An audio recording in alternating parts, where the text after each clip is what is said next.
আমাদের রানিং কোয়েল পাখি থেকে বীজ ডিম তুলতেছি।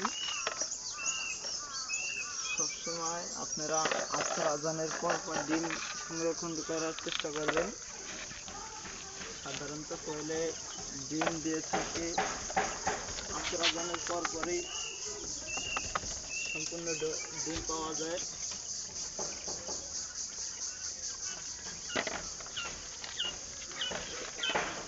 আমরা একটা একটা করে ডিম তুলে নিব।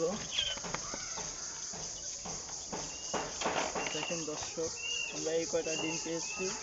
কখনো পাখি ভালো করে ডিম পারেনি, কিছুক্ষণ পর আরো ডিম পাওয়া যাবে। আমাদের ডিমের সাইজগুলো দেখেন, মোটামুটি অনেক বড় বড় হয়।